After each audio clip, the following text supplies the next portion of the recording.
सभी साथियों को नमस्कार। इस वक्त हमारे साथ चौधरी विकास पटेल, राष्ट्रीय अध्यक्ष, राष्ट्रीय पिछड़ा वर्ग मोर्चा से हैं। बात करेंगे उत्तर प्रदेश सरकार ने जो फैसला लिया है कि 5,000 स्कूलें जो हैं वो बंद किए जाएंगे, उसको मर्ज कर दिया जाएगा। तो इसी विषय पे बात करेंगे। चौधरी सर से राय जानेंगे। क्या कहेंगे सर, जो उत्तर प्रदेश सरकार ने निर्णय लिया है, क्या कहेंगे? इस पर दो बातें हैं। एक बात तो ये महत्वपूर्ण है कि ये जो आरएसएस बीजेपी की गवर्नमेंट है, इस गवर्नमेंट के पास संस्थाओं को चलाने की क्षमता नहीं है और ये चलाना भी नहीं चाहती। जितनी भी गवर्नमेंट सेक्टर की संस्थाएं देश में निर्माण हुई, जितनी पब्लिक अंडरटेकिंग सेक्टर की संस्थाएं निर्माण हुई, उन सबको बेचने का काम इस सरकार के द्वारा लगातार किया जा रहा है। ये आरएसएस की मनुवादी और ब्राह्मणवादी सोच है कि इस देश में एक लंबे समय से इस देश के जो मूल निवासी हैं, जो असल बासिंदे हैं, उनको इस देश में पढ़ने लिखने के अधिकार से रोका गया। हजारों साल से रोका गया था। उसकी वजह से आज कोई शेड्यूल कास्ट है, कोई बैकवर्ड है, कोई शेड्यूल ट्राइब है, ये जो हजारों साल से जो इस देश में पढ़ने लिखने से, धन संपत्ति रखने के अधिकार से, बोलने सुनने के अधिकार से जो रोका गया था, उसका ये नतीजा है। ज्योतिबा फूले, छत्रपति साहू महाराज और बाबा साहब डॉक्टर अम्बेडकर ने 1848 से लेकर 1956 तक संघर्ष किया, जिसका नतीजा ये रहा कि भारतीय संविधान में आज अवसर है पढ़ने लिखने का और सभी प्रकार के अवसर। और इस अवसर की उपलब्धता की वजह से आज एससी एसटी ओबीसी के लोग सभी क्षेत्रों में बढ़ चढ़ के आगे जा रहे हैं और अपना योगदान देने का काम कर रहे हैं। तमाम प्रकार से रोके जाने के बावजूद भी लगातार एससी एसटी ओबीसी के लोग कड़ी मेहनत और कड़े प्रयास की वजह से हर जगह अपनी उपस्थिति दर्ज करवाने का काम कर रहे हैं। इससे जो मनुवादी और ब्राह्मणवादी विचारधारा के लोग हैं, उनको ये बात अच्छी नहीं लग रही है। इसलिए वो दो तीन प्रकार का काम इस देश के मूल निवासियों को रोकने के लिए कर रहे हैं।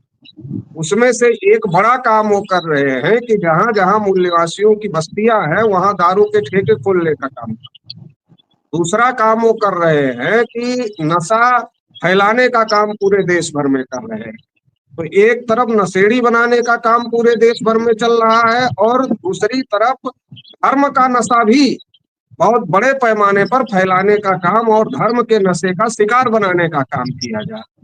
अब अगर उत्तर प्रदेश सरकार की बात करें तो उत्तर प्रदेश सरकार के पास कुंभ में हजारों करोड़ रुपया खर्च करने का के लिए सरकार के पास पैसा है। कांवरियों के ऊपर हेलीकॉप्टर से फूल बरसाने के लिए सरकार के पास पैसा है। तमाम प्रकार का काम करने के लिए, जिनसे ना तो रोजगार मिल रहा है, ना एजुकेशन मिल रहा है, उसके लिए सरकार के पास पैसा है। लेकिन इस देश में जब शिक्षा की बात होती है, जब चिकित्सा की बात होती है, तो उसके लिए सरकार के पास पैसा नहीं होता है और सरकार उसको लिमिटेड करने की कोशिश करती है और निजी क्षेत्रों में देने की कोशिश करती है। तो एक तो धर्म का नशा, दूसरा जो नशा शराब का और तमाम प्रकार का नशा समाज में फैलाया जा रहा है। एक तरफ नशे में वृद्धि और दूसरी तरफ स्कूल बंद करने का काम, ये एक बड़ी साजिश है। ये कोई छोटी साजिश नहीं है जो आरएसएस बीजेपी के अंदर का एजेंडा है। अंदर का एजेंडा है कि इस देश के जो बहुजन समाज के नौजवान हैं, जो बच्चे हैं, उनको नशेड़ी बनाया जाए, उनको धार्मिक रूप से उन्मादी बनाया जाए। और अगर ये तभी संभव है जब उनकी शिक्षा को बर्बाद किया जाए, उनकी शिक्षा को रोका जाए। तो ये जो स्कूल बंद करने का मामला है, ये मामला इस देश के मूल निवासी बहुजन समाज को शिक्षा से वंचित करने का मामला है, क्योंकि ये वही लोग हैं जिनके पूर्वजों ने इस देश में मनुस्मृति जैसे ग्रंथ लिखे थे और इस देश के बहुजनों को शिक्षा से वंचित करने का काम किया था। तो आज भी ये सरकार उसी दिशा में आगे बढ़ रही है, इसलिए स्कूलों को बंद करने का काम कर रही है। दूसरी तरफ जो रिजर्वेशन मिला है एससी एसटी ओबीसी को, इससे इनको बहुत ज्यादा दिक्कत है। इनको बहुत ज्यादा परेशानी है कि इस देश में जो backward schedule caste, schedule tribe के लोग हैं, वो इस देश की मुख्य धारा में धीरे धीरे ही सही, तमाम कोशिशों के बावजूद, तमाम इंटरव्यू में कम नंबर देने के बावजूद, तमाम जगह प्रैक्टिकल में कम नंबर देने के बावजूद, तमाम लिखित परीक्षाओं में घोटाले करने के बावजूद भी जो एससी एसटी ओबीसी के लोग हैं, वो लगातार इनका मुकाबला कर रहे हैं और आगे आ रहे हैं। तो इससे ये भयभीत हो गए हैं और इसलिए ये सरकारी संस्थाओं को बेच रहे हैं ताकि रिजर्वेशन खत्म हो जाए। उसी प्रकार से अभी जैसे उत्तर प्रदेश है, उत्तर प्रदेश में 2 लाख टीचरों के पद खाली है। अब 2 लाख टीचरों के पद अगर इनको भरना है तो उसमें 50% रिजर्वेशन अगर मान लीजिए SC ST OBC को है तो 1 lakh teacher SC ST OBC के हो सकते हैं। तो इसलिए इन्होंने सोचा जब स्कूल ही बंद कर देंगे, जैसे सारी संस्थाओं को बेच रहे हैं तो वहाँ नौकरी नहीं देनी पड़ रही है, रिजर्वेशन फॉलो नहीं करना पड़ रहा है, इसी प्रकार से अगर स्कूल भी बंद कर देंगे तो इससे क्या होगा, इससे ये होगा कि इनको रिजर्वेशन नहीं देना पड़ेगा, नौकरी नहीं देनी पड़ेगी, इससे भी सरकार बच जाएगी। और इनके बच्चों को जब शिक्षा नहीं मिलेगी, स्कूल दूर हो जाएंगे तो वो पढ़ने नहीं जा पाएंगे, पढ़ने नहीं जा पाएंगे तो शिक्षा नहीं मिलेगी, शिक्षा नहीं मिलेगी तो इनको धर्म धर्म उन्मादी भी बनाया जा सकता है और नशाखोर भी बनाया जा सकता है और 5 किलो राशन देकर इनका वोट दारू पिला करके लिया जा सकता है। तो ये बहुत बड़ी साजिश है इस देश के मूल्यवासी बहुजन समाज को गुलाम बनाने की, इसलिए इससे समाज को सतर्क रहने की। सर, जिस तरह आपने जो जिक्र किया, क्या लगता है कि सर इसका उपाय क्या है? क्योंकि जिस तरह ये जो सरकारें हैं, ये SC ST OBC का जो, क्योंकि इसका जो दुष्परिणाम होने वाला है वो इन्हीं बहुजन समाज के लोगों पर होगा, क्योंकि इन्हीं की आर्थिक स्थिति कमजोर है। तो जिस तरह ये चाल चल के, जिस तरह आपने बताया, जिक्र भी किया कि दारू के ठेके तमाम खोले जा रहे हैं, बाकायदा गली चौराहे मोहल्ले में खोले जा रहे हैं, बाकायदा बहुत सारी इनको लाइसेंस दिए गए हैं, तो स्कूलें बंद कर दी जा रही हैं। तो इसका उपाय है क्या? आगे चल के क्या रणनीति होने वाली है आप लोगों की, आपके संगठन के माध्यम से? सरकार का ये कहना है कि स्कूलों में बच्चे कम है इसलिए हम बंद कर रहे हैं। तो मेरा सवाल है कि सरकार से कि बच्चे कम क्यों हैं? उसका कारण ये है कि सरकार ना तो समय पर किताब देती है, ना तो कॉलेज का प्रशासन, स्कूल का प्रशासन इतना बढ़िया करती है, ना पर्याप्त टीचर देती है, ना किताब समय पर देती है, ना अन्य सुविधाएं देती है। जब सुविधाएं ही नहीं होगी, पर्याप्त टीचर ही नहीं होंगे और किताबें भी समय पर नहीं पहुंचेगी तो बच्चे कैसे जाएंगे? तो सरकार खुद ही पहले स्कूल को बदनाम कर रही है, स्कूल की व्यवस्था खराब करके, ताकि स्कूलों को बंद किया जा सके।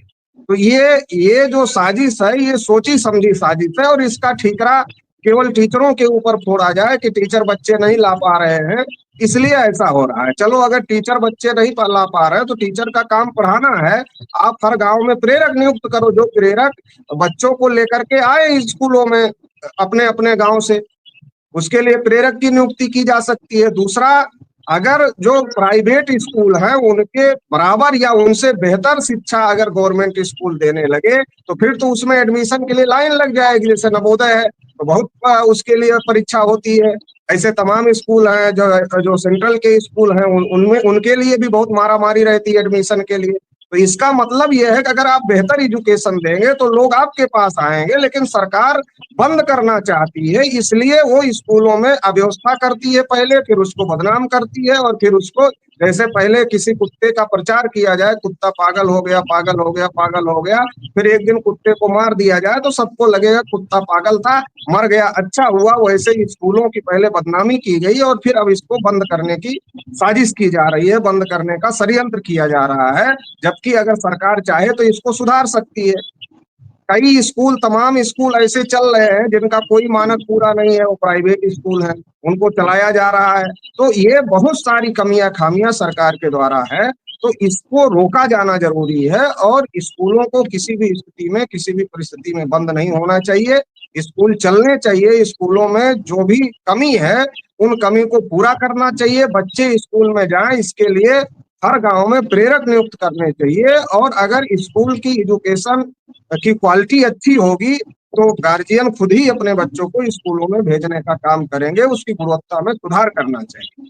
तो इसके लिए सरकार को कोशिश करना चाहिए और समाज के लोगों को लग रहा है कि केवल अध्यापकों की लड़ाई है, अध्यापक लड़ लेते हैं। केवल अध्यापकों की लड़ाई नहीं है, ना ये केवल उनकी लड़ाई है जो टीचर बनने की लाइन में खड़े, बल्कि ये लड़ाई इस समाज की है जिनके बच्चों को इस देश में गुलाम बनाने की साजिश की जा रही है, उनकी लड़ाई है। तो इस पूरे समाज को एकजुट होकर के इसके लिए लड़ना चाहिए। अगर समाज इसके लिए एकजुट होता है और समाज इसके लिए आवाज उठाने का काम करता है, तो निश्चित रूप से स्कूल बंद करने की जो बात सरकार के द्वारा की जा रही, अधिकारियों के द्वारा की जा रही, उस पर रोक लगाई जा सकती है। और हम जी लोग जी आने वाले समय में इसको लेकर अभी 24 तारीख को भी आंदोलन करने जा रहे हैं, और 1 जुलाई को जो हमारा भारत बंद होगा, उस भारत बंद में भी हम लोग इस मुद्दे को शामिल कर रहे हैं।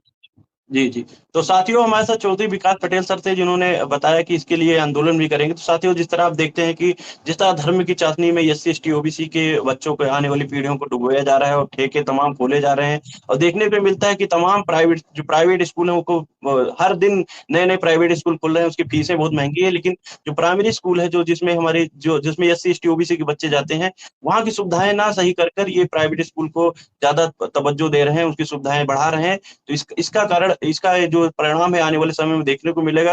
आज भी अगर हमारी एससी, एसटी, ओबीसी के लोग सजग नहीं होंगे तो उनका इसका जो परिणाम है बहुत भयंकर होने वाला है। साथ ही इस वीडियो को ज़्यादा से ज़्यादा शेयर करें और चैनल पे नए हैं, चैनल सब्सक्राइब करें।